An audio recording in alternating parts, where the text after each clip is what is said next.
Hello बच्चों, class 10th exercise 3.2 question third का 6 part. 5 years hence the age of Jacob will be 3 times that of his son. 5 years ago Jacob age was 7 times that of his son. What are their percentage? चलिए इसको solution करते हैं। ये क्या कहता है, सबसे पहले हमें इनकी एज, प्रेजेंट एज अभी नहीं पता है। जब हमें प्रेजेंट एज नहीं पता है तो सबसे पहले हम इसकी जैकब की और उसके बेटे की प्रेजेंट एज को मान के चलते हैं। तो क्या लिखेंगे, let the present age of Jacob and his son be x and y respectively. Then इसके बाद इन्होंने हमें बताया कि 5 years ago 5 साल के बाद इनकी एज बताई है और उसमें बताया कि 5 साल के बाद उसका जो बेटा है उसकी आयु 3 गुनी हो जाती है। तो अब इसकी इक्वेशन कैसे बनेगी। मान लीजिए आज आप 10 साल के हैं और आपसे मैं कहूं कि 5 साल बाद आप कितने होंगे, तो 10 में आप 5 को प्लस ही करके मुझे बताएंगे। इसी तरह हमने क्या किया, after 5 years age of Jacob x + 5 and after 5 years of his son y + 5। आगे क्या किया कि x + 5 = 3, क्योंकि मैंने आपको बताया था कि 3 गुनी हो जाएगी, उसकी बेटे की आयु 3 गुनी हो जाएगी।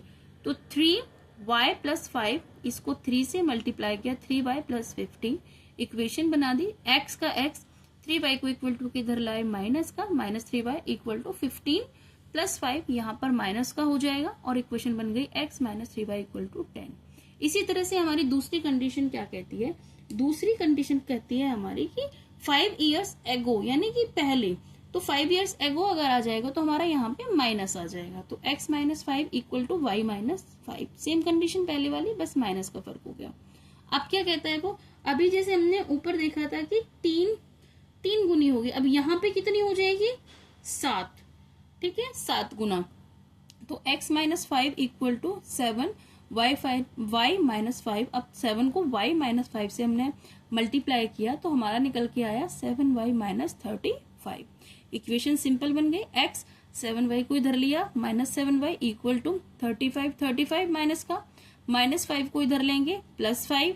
तो x - 7y = 35 बड़ा है इसीलिए -30। ये हमारी इक्वेशन निकल के आती है सेकंड। इक्वेशन कौन सी निकल के आती है, सेकंड। अब इसमें हमने एलिमिनेट मेथड लगा दिया। By eliminate method x - 3y = 10, x - 7y = -30। Done, sign change किया, ये माइनस प्लस प्लस कट हो गया, तो प्लस माइनस, -7 में से 3 माइनस किए 4y, 7 बड़ा है इसलिए प्लस। अब प्लस प्लस 40, 30 10 40, ये प्लस है इसलिए। तो हमने जब किया तो y हमारा 10 निकल के आया, यहाँ से y हमारा क्या निकल के आया, 10। आगे क्या किया, putting the value of in equation 1 we get. हमने जब y को फर्स्ट इक्वेशन में रखा तो हमें क्या मिलता है, x - 3y = 10, x - 3 y की जगह 10 = 10।